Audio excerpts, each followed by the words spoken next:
Hey guys, welcome to the Hollywood Raw YouTube page. Make sure you drop a comment, like, subscribe.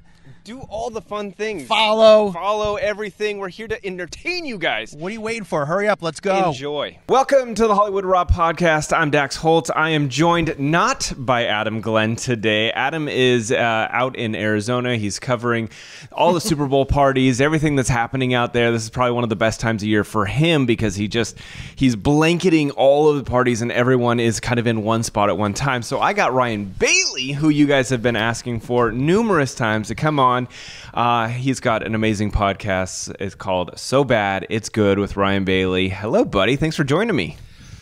Let's get raw. Let's get Hollywood raw. Let's do this. And so I can't believe he's out hanging out with Rihanna, and you have to hang out with Ryan. Yeah, I mean, that's just it's not fair in any sort of way. I'm not saying I got the short end of the stick, but I got the short end of the stick. I'm saying it. I'm telling you got the short end of the stick. You don't have to say it yet. Well, anyway, we're going to make the best of it. That's all I'm going to say. He's going to wish he was here with us and not Rihanna.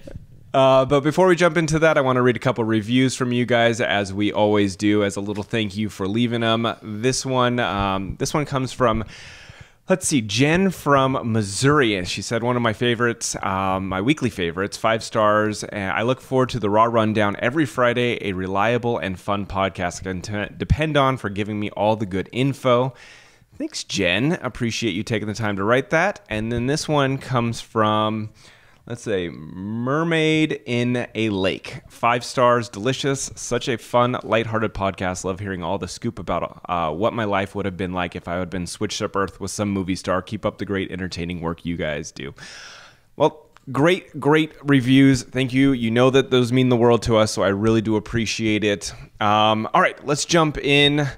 Ryan, we're going to go from 10 to 1. So I'm going to have you keep us in order if you don't mind, because that's normally what Adam does. Yeah. So let's do it. I'm the order keeper. What number are we at then? We are at number 10. Yes, there we go. You're just crushing your job today. I love this, buddy. Watch out, Adam. All right, number 10, Pamela Anderson. I guess she's been texting Tommy Lee saying that he is her real true love, and someone got their hands on this text, which I find very strange that private texts between Pamela Anderson and Tommy Lee have made it onto the internet. It seems like there might be an inside job here, but she's basically saying to her ex-husband, "You're my one true love." It's also been noted that he is not responding to said texts, and that she blames the paparazzi for tearing them apart all those years later, and that she's been apparently texting him for quite some time, even before her documentary came out. But keep in mind, Tommy is married to Britney Furlan, and that is his current wife, and probably someone who is not exactly loving these texts coming through. But Ryan, I kind of feel like, does it seem like this is maybe the new wife exposing all of this to the public? That's what I said. This has Britney Furlan written all over it. In fact, we had the TikTok that she did and then deleted last week, where she said, Pam Anderson finding out if I die, that I died, and she did this kind of funny face. That got deleted, but enough people had that already. Yeah, I mean, but also, I come from a Housewives reality show background. I do not believe any text messages anymore. I think those can be, listen, everything can be manipulated, so I find it, but I do think if this is real, this has Britney Furlan written all over it. But how insane is it that this is exactly the kind of behavior that Pamela, talking about her documentary about the sex tape getting stolen in the first place, we're right back in that thing of people leaking things, of people taking things from their relationship. So it's another example that we still have learned nothing from any sort of behavior with pop culture at all, and we're doing this all over again, but it's not a sex tape, it's text messages. 100%. And the reason I also am pointing to Britney is because this is an exclusive story on TMZ, and it seems like it's all very much geared towards their perspective. Like, it's like, people close to Tommy, people close to Britney, and then inserting the stuff like Tommy hasn't responded. Who else would say that other than his current wife? And Tommy's going around going, who could this be? Like, Tommy probably doesn't like, he's in a house, like Tommy, Brittany's like, no, it's not me. He's like, okay, babe, I believe you. I mean, but at a certain point, and by the way, isn't it great yesterday, Tommy, like all this stuff gets revealed and Tommy reveals another D pic yesterday. Like, he's like, this is my response. And classic Tommy Lee. But I mean, this is so funny. And the exclusive on TMZ is such a great point of like, yeah, you always have to look who the story is benefiting. And the story benefits Britney here. 100%, over and over and over again. And I also think when they're saying he hasn't responded, they have children together. So you're telling me that there at no point was a response about anything? Like, it just screams to me she's trying to put this out there to make Pam look bad, which I'm not saying Pam looks good by texting a married man. But, from her side, I think a lot of people are saying she was trying to clear the air and apologize for everything that went down in the past. Maybe she's not doing it in the right way. But this story... What is the right way, though? I mean, both of these ladies are between a rock and a hard place, I feel, because I understand coming from Britney's perspective of... she hasn't had to deal with the insanity of somebody saying that this person is the love of their life still. Mm-hmm. That, of course, is going to hurt you. But if she had just waited, like a lot of these people, if they just wait, everything kind of, like the next thing will come around 2 weeks from now that a new Netflix documentary will be screaming about. She just didn't want to wait. And so this stuff is actually causing more stir that even in our normal lives, when we start like putting a spotlight on things, it usually exacerbates it and makes it worse. I feel like this is just making the situation worse and potentially not in Britney's favor, even though this story is in Britney's favor. Yeah, because now the world knows that Pam is still madly in love with Tommy Lee, and that's what people are going to root for. People love a love story unfortunately, and a people comeback. love the love story. So anyway, we'll see how that unfolds. But putting a spotlight on it, I think, definitely has made that one even crazier today. All right, let's move on. Oh yeah, number 9. Number 9. See, we're getting into this. It's all good. We're gonna start making this super smooth. All right. Number 9, Post Malone sparking a lot of concern over his well-being. There was some footage from an Australian tour that showed him kind of like twitching and fidgeting on stage. There's been a lot of talk about how he's lost a lot of weight recently. And so fans have been going on to social media just going, what's happening? I hope he hasn't fallen off the wagon. I hope that he's not doing drugs again. Like, what is the deal? And then there's a lot of people fighting back saying, no. This is Post Malone. This is how, if you've never seen him in concert, this is how he performs the song. So like, don't make this something when it's not. I personally have never seen him in concert, like up close and personal. I don't know. I can say that the footage was definitely a little bizarre. But that being said, I like his music. I like who he is. I love his persona in the public. I don't know if I can say whether or not he normally does this. Do you have any insight into that? He does. I saw him at Coachella, and this is how he performs. The weight loss is alarming. I've been calling him Pozempic Malone lately, because I'm like, did Post Malone go on Ozempic? Is he on a semaglutide? Is that what's causing the weight loss? It's like, this is... So, I mean, it's alarming, but his performance is pretty much the same. The guy is a interesting performer, and that I think the weight loss is the thing that kind of keys people into is something wrong because it's an extreme weight loss, it seems. But also falling off the wagon is that he was on Stern a little bit ago, and he was saying like, yeah, I do still drink, like it's maybe the harder substances they're referring to.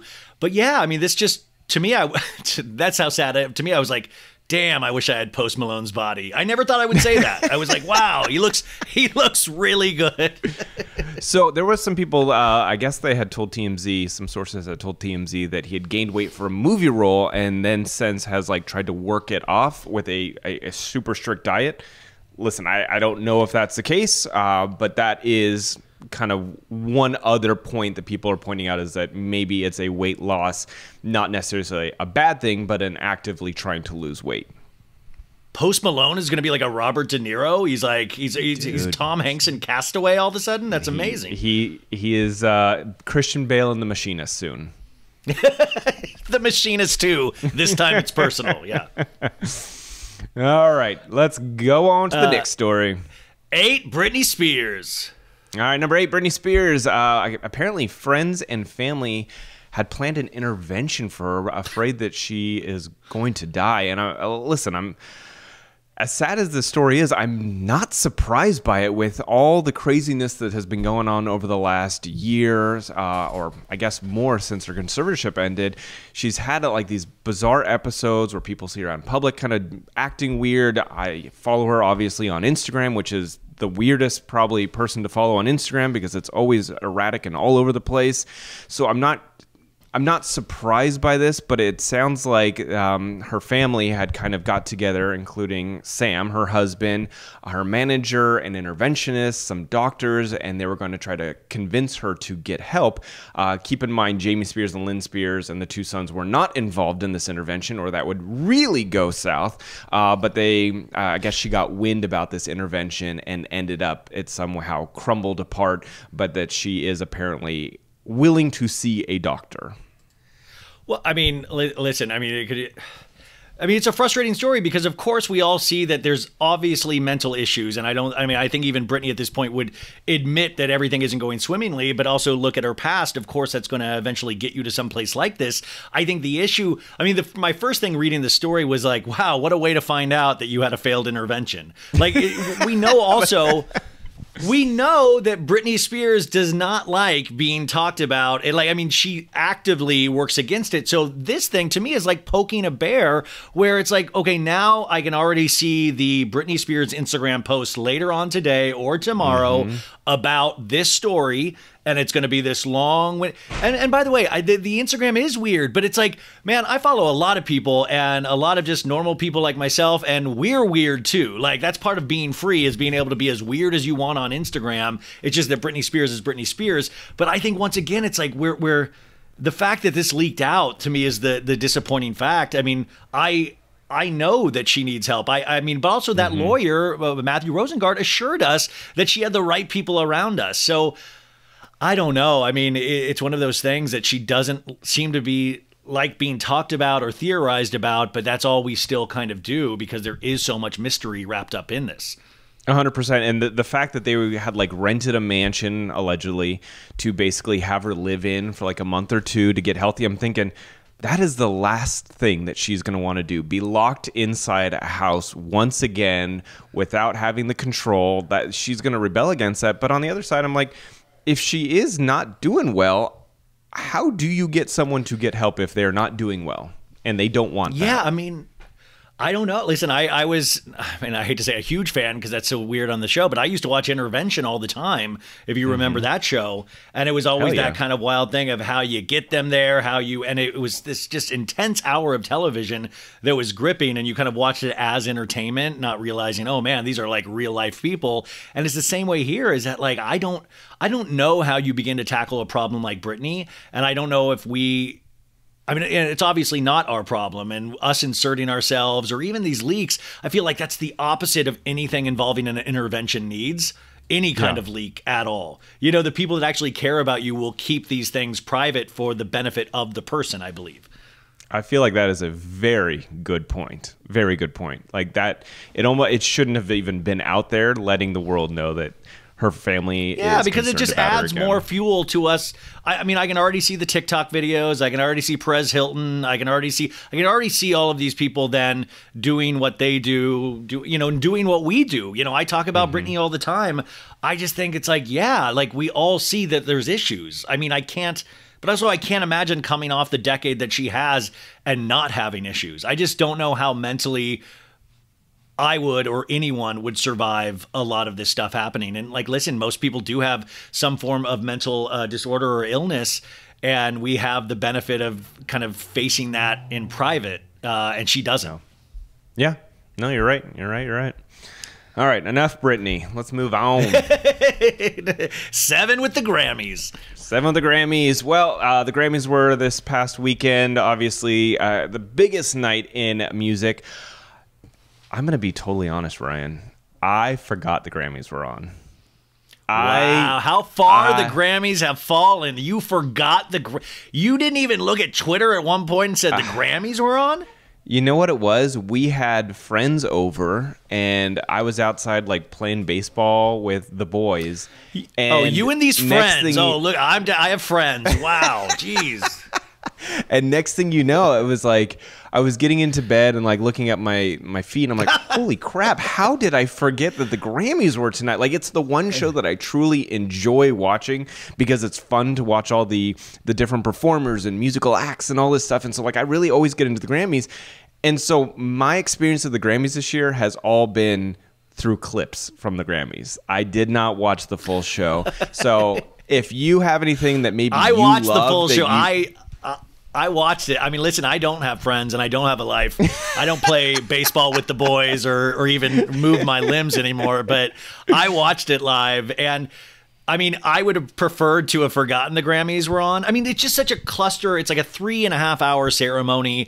And these little moments, I mean, you have these moments that are like memeable, like the Ben Affleck, you know, pouting and the, you know, just with a scowl on his face, which was hysterical in so many ways. They kept cutting to Ben just being miserable or what looked like miserable. You had the Harry Styles having the upset win at the end. Also, the Harry Styles performance at the beginning of As It Was really like crazy because I had seen Harry Styles perform live before, and it just seemed, I was like, wow, he's really not feeling it. It just seemed really subdued and messy. And then we found out a couple days later from the dancers that the stage, which spun like a record, it was supposed to go counterclockwise, and they had rehearsed it that way for 10 days. And the person in charge of the record spin thing went clockwise instead of counterclockwise, and it screwed up the whole routine, which makes so much more sense. And it actually makes me admire Harry a little bit more because, I mean, the fact that he didn't just break down crying and pull an Ashley Simpson SNL and just run off the stage is just incredible. But like, listen, Beyonce got one, you know, she is the most decorated Grammy artist in history now, I believe, but she didn't take away the top prize, which went to Harry Styles. But it was great to see Lizzo having fun with Adele. You got the Taylor Swift standing up for everybody. The tribute to hip hop, 50 years of hip hop with Questlove was amazing. I wish they'd done more like that. I think celebrating music as a whole and going back to the history and showing just how powerful music is. But a lot of things, you know, you have the Sam Smith, Kim Petras. I mean, people are up in arms with the satanic imagery but I'm like, dude, if you follow pop music, that's what, like, I've had satanic panic now for like 30 years. Like listen, this is just, we do this every decade. I don't believe Sam Smith and Kim Petras are devil worshippers. They're pop artists that want you to talk about them. That's what it is. And the fact that that's the thing people forget, that this is for publicity. It's so that you will talk about them. I mean, you know this. I mean, like the fact that it's like there's patterns in pop culture. You have to like see the Da Vinci Code or like the Matrix of like, this is exactly the moment they want to create. But the funny thing is, like, that's what so makes me sad of like, guys, you don't need to worry about this. Like, it's okay. Sam Smith isn't coming to eat your children. What you should worry about is global warming. Like, what you should worry about, like, these are actual things that will demolish your children eventually. I don't know that, but all in all, like, it had moments, but the fact that you have to sit there for 3.5 hours for moments here and there is still frustrating. And I don't think award shows have fully recovered yet from the pandemic. 100%. No, for sure. And I want to get into, we're going to make it our number 6 just because it is Grammy related, but we need to talk about Madonna and her look. Oh, man. And how her look single-handedly, like, destroyed Twitter. And I don't know, I mean, people just went after her for this transition that her face has had. And in my mind, I'm thinking, where's everyone been? She has been morphing for quite some time. And so why is it that the Grammys, suddenly everyone needed to talk about her face? It made me feel so up on pop culture because I was like, I've been this conversation I feel like I've been having for 2 years now, like, and especially this past year. So everybody all of a sudden wakes up to Madonna had some filler and a cheek thing and all of. To me, I was like, this is old news. But the fact that we're re-litigating this in pop culture circles it's like, guys, she's not going to stop. Like, I mean, just leave it alone. Like, you're not going to shame her into getting her filler dissolved. You're not going to, you know. She released that thing afterwards on her Instagram this week about saying, you know, once again, I'm dealing with like ageism and all of this stuff. When the reality is like a little bit, yeah, but you also did a lot of extreme things to your face. So of course people are going to say something. So it's a really interesting conversation, but I still don't think Madonna will ever understand it. And I'm truly wondering how much she does think she's fighting for women of all ages. If that, you know, No, like I'm like wondering think, if she really believes this. I think Madonna loves press. I think she is the ultimate queen of press and pushing buttons and getting people to talk about her. She's been doing it for 50 years. She's not stopping now. And when I look at her, yes, her face looks different. What I think really puts this look over the top is the blonde eyebrows. The second you bleach out your eyebrows, it completely morphs the look of your face. And so people, the perception of your face is very different from if she would have just had dark eyebrows. No one would be talking as much as they are. They'd be like, oh yeah, she's had some work done, but not as much as they are. And I think she does it on purpose. You see her on her TikTok. The way she looks into the camera and poses, like she does these things because it works to get people talking in the comments. She gets interaction, she gets engagement, and it works for her. Well, the thing is, people also just talking about pop culture and looking at the patterns, you know, Madonna has done this her entire career.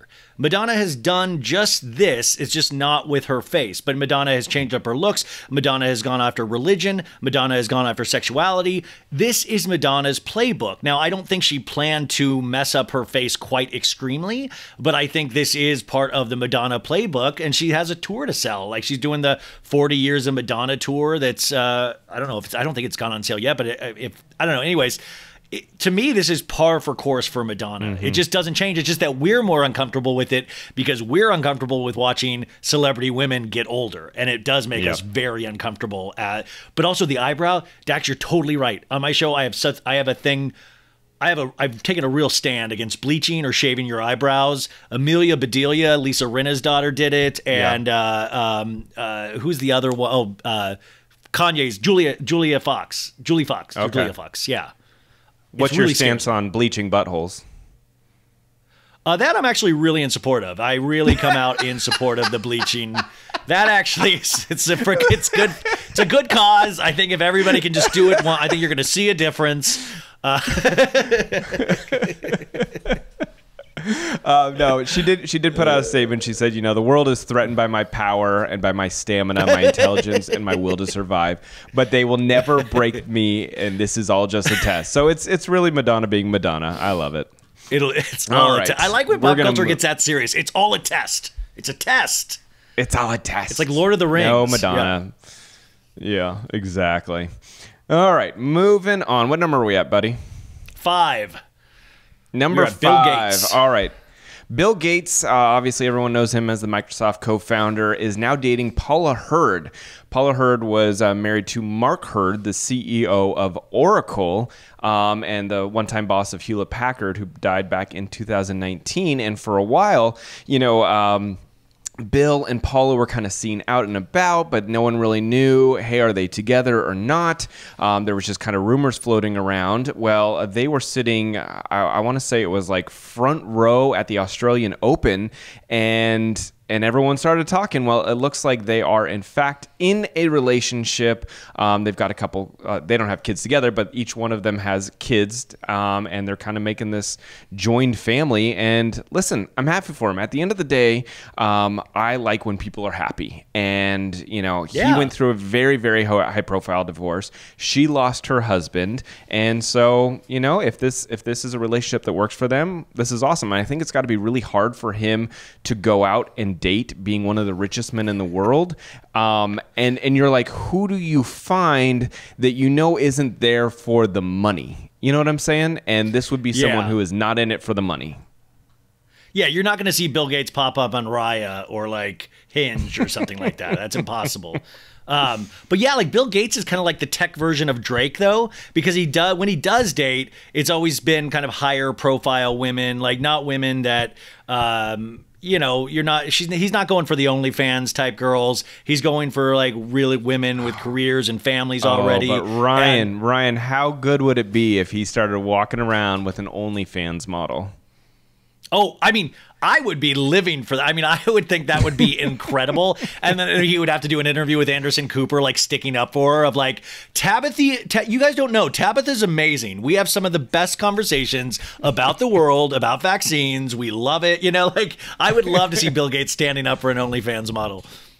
Oh God, that would be so crazy. I mean, it's not completely out of the question, but I would enjoy that, just the press around it enough. But anyway, this woman, she's I feel like a very good match for him. So I'm excited to see if this stays or goes. And I know that he is still really close to his ex-wife. They're committed to working the Gates Foundation together and have been doing it ever since. They work really well together. They always compliment how well of a productive working relationship that they have had together after the divorce. So I feel like he kind of maintains a pretty healthy life. Yeah.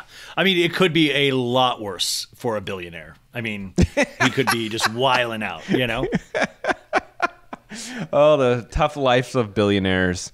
All right. Yeah, I'm a thousandaire. It's not as tough for me. All right. What do we got next? Number 4. Now, this is weird because it goes back to the Britney Spears intervention story. So I don't know if we want to re-examine the intervention story, but I have number 4 being the Britney Spears story again. Oh, I must have made an error when I sent it to you. It's page 6, well, actually, sorry. This is the landing page. The main article is Britney Spears, but it has a bunch of different stories underneath it. So I sent you the wrong link, so that is my bad. But the story is actually that Rihanna is teasing the most impossible Super Bowl halftime show performance. So she did this whole conference in Arizona to promote the upcoming Super Bowl for 2023, where she's obviously the headlining act during the halftime show. She's like, look, I've been working on this for a while, and every day it just gets closer and closer to the final product. She says it's a lot of preparation. She said there's like 300 to 400 people breaking the stage down and building it back up and getting it in and out in 8 minutes, and it's incredible, and it's almost impossible. And she says she feels like, she was looking back on saying yes to doing the halftime show, because I have been saying this, dude, forever. I have been saying Rihanna would be the best performer for halftime, and I feel like I've been screaming at the top of the hills for many, probably 10 or so years. Finally, this day is happening this Sunday, so I'm super stoked. But she said, she said when she first got the call, because she had declined it last year or maybe 2 years ago, she was like, sure. She's 3 months postpartum. She was like, I should really be making major decisions like this right now. Like, why would I regret this? And I just love that moment. So I'm stoked. I love her. I love her performances. We have not seen her perform in a very long time. She said the hardest part, though, was narrowing down the set list, because the woman has the most incredible catalog. 39 times. She changed the set list so far 39 times, she said at the press conference today. And I'm like, whoa. I mean, like, that's wild. And for such a production this big, you got to nail down that set list. And to change it 39 times. I mean, what do they have? Like, she has like 15 minutes or something? It's something really... I think it's even less than that. It's like 12 or 13. Like, it's really small to jam all your biggest hits in a small amount of time like that. I mean, every artist comes up with the same thing. Beyonce had to deal with it, and everyone has to deal with it. But she's got an incredible catalog. And then to have the pressure of that being the first time you performed in so many years. I mean, people are just really waiting for this. But Rihanna just makes everything seem cool. Like, she just makes everything like, she just doesn't even seem like it's a thing. She's like, yeah, this will be great. Like, I'm really excited to get back out. I mean, at the end of the day, she's a billionaire as well. It doesn't matter. She's not rushing new music. But I do hear that this is kind of the commercial for what she's going to announce is like a residency tour going from like major hubs. So supposedly she's going to announce a tour right after this. Sign me up. I love her. But I am curious if she'll do the new song from the Black Panther movie, because that isn't like a Super Bowl performance, but it's such a good song and it's super timely. So maybe she starts it off like that, because that beginning note is really good. And like, it gives you the feels. So maybe she starts with that. I don't know. I'm just excited. Well, am I wrong? Is that song nominated for an Oscar this year?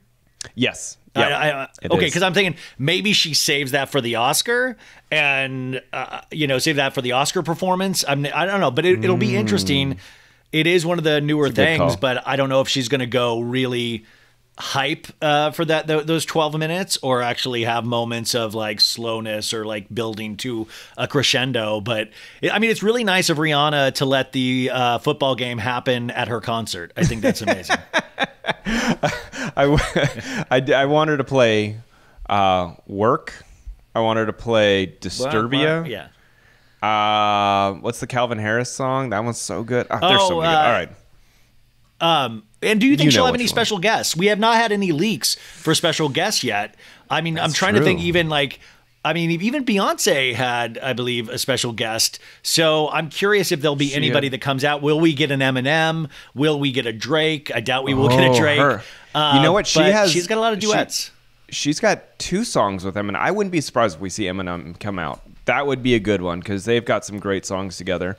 Yeah, you're right. We haven't heard any leaks. She's got a solid camp in there. Yeah, Britney Spears, get Rihanna's people to be around you. That's who you need. Get Beyonce's because nothing comes out of that camp. All right, what do we got next? We got what number are we on? We got I think it's 4 of the Prince Harry. Prince Harry, yes. Oh, I have it. Oh, sorry, 3. this is 3. I'm sorry, this is 3. Right. This is 3. Sorry, 3. Adam. God, Ryan, you had one job, bro. I blew. Do the numbers. Adam's out gallivanting with Rihanna, and I'm screwing up the numbers. So it turns out Prince Harry was actually super close to hosting Saturday Night Live, and then it got canceled at the last minute. So this story comes out saying that SNL had been courting Prince Harry for quite some time. Page Six found out about this, and he was supposed to host it back in 2022, and then right in the 11th hour, everything got stalled out. He was super serious about doing it, really excited, would be great promo for the book, and then something just happened. They didn't really say what was the catalyst for it going south, but that there is still talk about him doing it. I guess, he had done a bunch of big interviews at that time, the 60-minute interview with Anderson Cooper, the Late Show with Stephen Colbert. All those interviews were very serious because the topic about his book was a bit more serious. And so maybe it was just bad timing. I think doing Saturday Night Live would be fantastic for his image, because right now I personally still love Meghan and Harry. There's 99% of the world that are really upset with them. Trust me, I just spoke on a British show and they ripped me apart because I supported them. But but I would say this would be a good way to rehab some of his image and get people to like him, because this is what Alec Baldwin did every time he got in trouble. Go on Saturday Night Live, make people laugh, make people excited, and suddenly you turn the narrative on your career.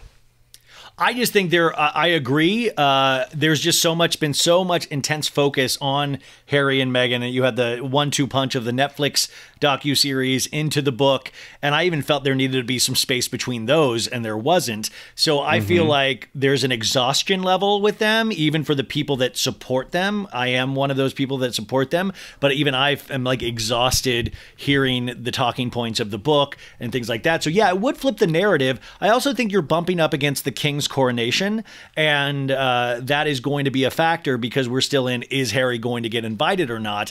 Now I feel like it's almost a 3 strikes thing. Like if he goes on SNL, makes fun of his brother's hairline again, and makes fun of his dad, possibly, with his mom, I mean, those things are going to be another gut punch. And I'm not saying he's wrong in any of the things that he's saying, but if you're looking to lead up to a king's coronation and he wants to be a part of that, I have a feeling, I don't know, I think it would be interesting, but I would almost feel like it should be later in the season at this point. So my thought would be, you need to stick away from the family. At this point, with the exhaustion that you're talking about, even being a supporter, as I am, I think that there is, if he goes on Saturday Night Live, the best thing to do would be poke fun at yourself. That's what works. Yeah. That's what people want to see. He's got enough storylines about his life that everyone is super familiar with, that all you got to do is poke fun of yourself for the full length of the episode, and I think people would enjoy that. Don't poke fun at your family, your brother, your dad, none of that. Yeah. Well, I mean, that's the thing too, is there other thing? I mean, I like that idea of pointing the finger back at himself and making fun of himself in that way, because other than that, I'm like, well, his family is his big bit, that's his big thing that he has. I'd also be interested to see him in a sketch about American politics, about him being in Congress or House of Representatives. I don't know if he can do an American accent, but I would be here for it. Listen, it's, stunt casting at its best. Yep. No, I think he could really win back a lot of cred doing that. But we'll see if it ever ends up happening. They had the article also went on to say that they were still in talks, maybe him doing even some surprise visits while someone else is hosting. So I hope it works out though. Yeah, I mean, that would be... I'm just curious how they do stay in the public eye at this point, though. I mean, they'll always be in the public eye, but what is the right path to go? Because, you know, the Netflix deal is still going on and all of these other deals and Archwell. I'm just curious how you do that without exhausting people and kind of at a certain point people turning against you. I think this is a really interesting people to watch in terms of just pop culture and how spin and all of those things work around it. Yep. Agreed. All right. Enough about him. Number 2. Moving on. Number 2, Peacock officially issuing a statement after that reported scuffle or awkwardness between Brandi Glanville and Caroline Manzo that led to their exit from the Real Housewives Ultimate Girl Trip show that they were filming. You know, there was a lot of talk, I think we talked about on the last Raw Rundown, about how Brandi allegedly was like trying to kiss Caroline on the mouth and like stick her tongue down her throat. And so Peacock ended up saying, sorry, you cannot be a part of this girls trip anymore. And then Caroline Manzo ended up just leaving. Well, their statement they put out says the safety and security of cast and crew while shooting is extremely important, and we take all reports seriously. In this situation, production immediately launched a comprehensive review and is taking appropriate action. So that's all they said. However, it's gotten a little crazier than that.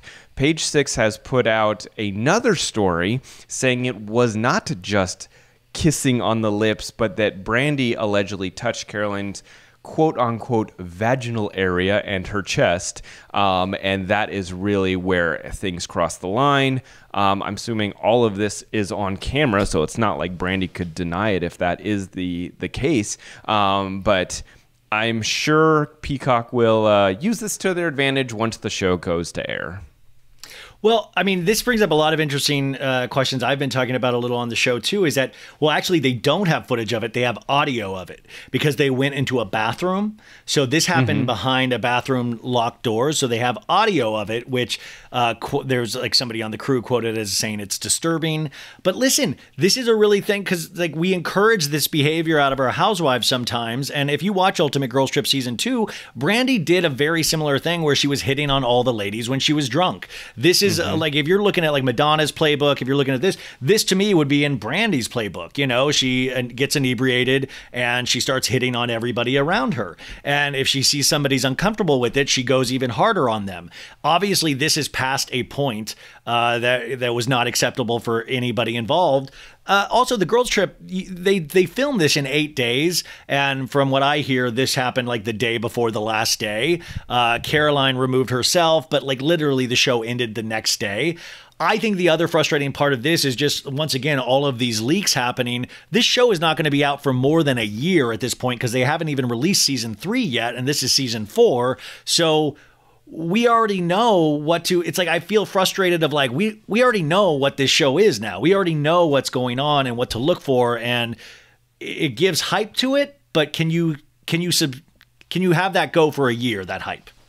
Well, listen, the Kardashians is who you should really be modeling your reality shows off of because of the fact that everything becomes public. We hear about it, we get interested, and a couple months later, that episode gets released.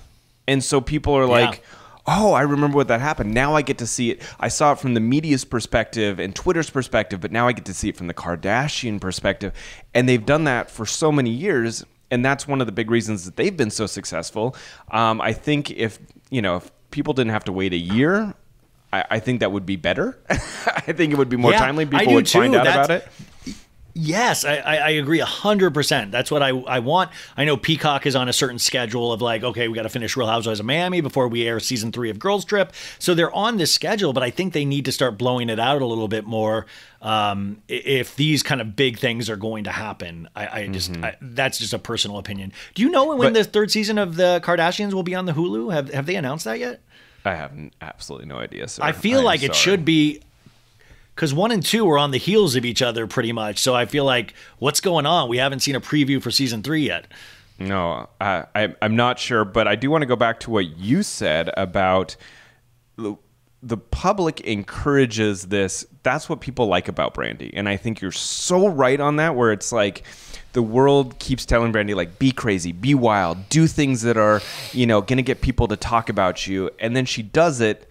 And then it's like, oh, now you've crossed the line. Now we're going to cancel you. Now you're being too crazy.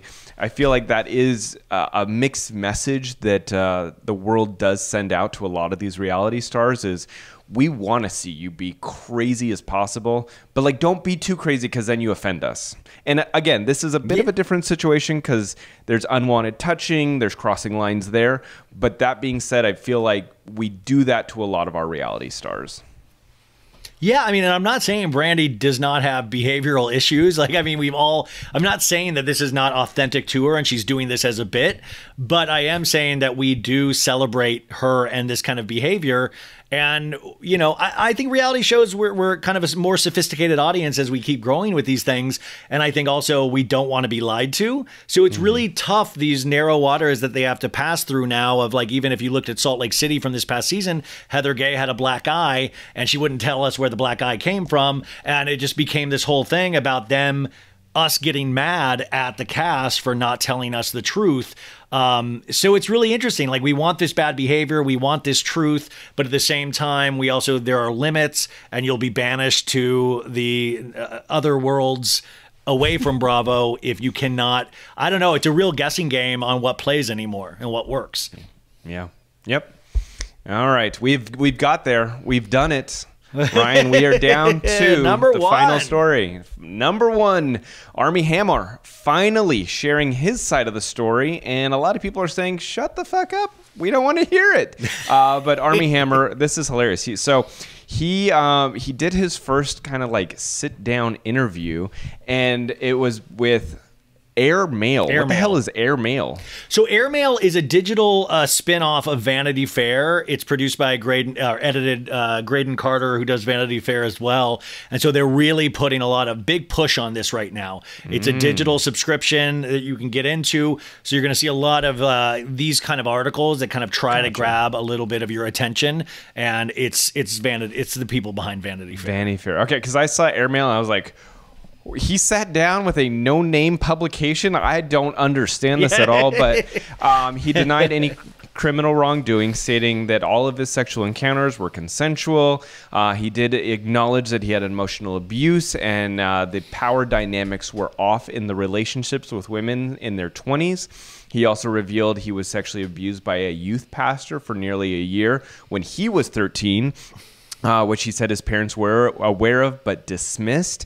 And then he went on to say that what that did for me was introduced sexuality into my life in a way that was completely out of my control. He said that being sexually abused and feeling powerless as a kid, that made his sexual interests be about being in control, because being out of control was very dangerous for him and very uncomfortable. So, but he did deny ever having been sexually violent. Where the truth lies, I have no idea, but it is interesting to hear him finally speak up about this. So, I did find it interesting that he kind of just ran away from all of it for a long time. It seems like if you're being accused of all this stuff, you would want to stand up for yourself, but he kind of just pieced out and now maybe is trying to make some kind of comeback, which I don't see that happening. Well, I have a little bit of experience with Armie. In fact, I was in that documentary House of Hammer that Discovery Plus did. Yep. And I was in acting class with Armie. I was one of a classmate with Armie for a couple of years, and I always thought Armie would run for office one day. I thought he was like really, and especially with Elizabeth Chambers, his wife, it was like, oh, wow, what a very, this is a very classic couple. And Armie really is one of those most charming people that you can meet. Everything, all the DMs, all of the women that came forward, all of those accounts really are disturbing. But and also, Ryan, here's the idea thing. When I said that I don't think this would work for his career, that's in acting. In politics, I think this works. I think that he could absolutely be a politician with this kind of... Yes, you're right, man. Like, but see, that's what this whole thing is, that like him coming back. You know, he also brought up cancel culture and things like that, which I think is, you know, in vogue to bring up when you are shamed in some way. It's like he's not canceled. He's able to continue living. He's not in jail. He's not in any, you know, you got big people behind him still. The thing is, it's not he wants to just live his life. He wants to live the life he had. He wants to try to be a movie star still. And listen, this comes on the heels of Armie had been kicking around Hollywood for a long time, and he never really exploded. I mean, you had the Call Me By Your Name resurgence of Armie a little bit, but still, even the projects he was picking right before this, you know, all happened. You had Shotgun Wedding with Jennifer Lopez. You had The Offer, which was a Paramount Plus series that Miles Teller took the role, and that didn't really do a lot. There wasn't really... None of these projects would have catapulted him into a more famous position than he would have been already. So I don't know if it's possible for him to make the comeback that I think he wants to. But even more is just sometimes the verbiage in this article. You know, he talked about trigger warning about swimming into the ocean and just not wanting to live anymore. And it was framed as a potential suicide attempt. But then the time frame in which he speaks about it in this article, then another, like, he uses that as a bit when he was talking to women. Like, another woman came forward and was like, oh, well, I mean, a year before he said this happened, he had told me about the swimming into the ocean bit, you know, and when he was still... Yeah. So it's like really weird how you're trying to frame yourself to make a comeback. But I don't know. It's one of those things. It's like, I don't know if anybody really needs this. He's getting a lot of mixed reviews from this. Some people extending that, you know, sympathy towards him, saying that they are also sexual abuse survivors or they've dealt with depression or whatever. And then other people, like I said, that are just like, Armie, we don't want to hear it. Like, just keep being quiet. So I don't know. I don't know where this goes, and it'll be interesting. We have the, I think, the memorial service for his father in a couple weeks here. And if you were looked at, like, you know, rehabbing your image and stuff like that, I would, and I know this sounds maybe callous, but I wouldn't be surprised if we get some TMZ pictures of Armie mourning or, you know, I would figure there's like some 1-2 punches when it comes into these things of like, I'm ready to tell my story. Then we get a picture here. Then we get some, you know, maybe me with Robert Downey Jr. You know, I think these things, there has to be some sort of plan of attack if you are going to the lengths of doing a sit-down interview of some sort. Yep. Yeah.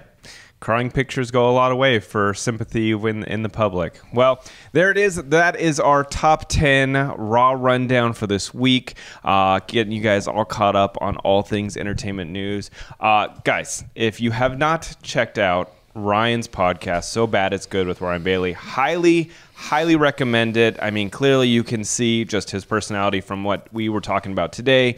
He is an expert when it comes to pop culture, loves it all just like Adam and I do. And, you know, he does a deep dive.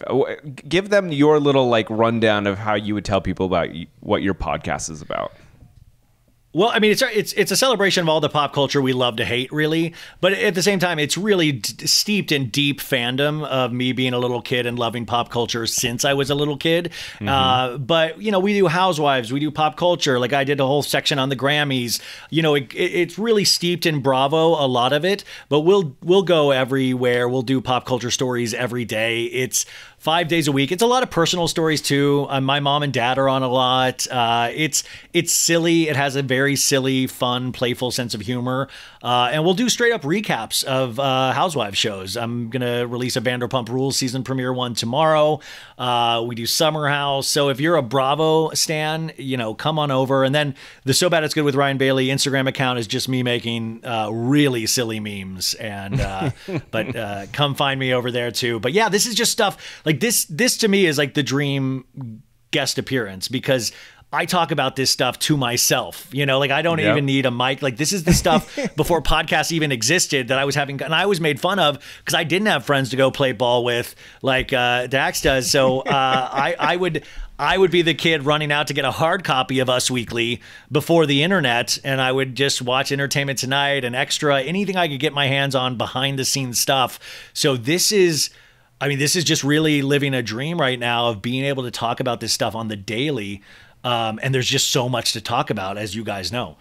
Well, and Ryan, to be clear, I had to make my friends because the boys I was hanging out with was my son. So I had to create friends to really be there. Okay, for well, me. you'll have to explain to me later how you create somebody. I'm not aware of any of that kind of stuff.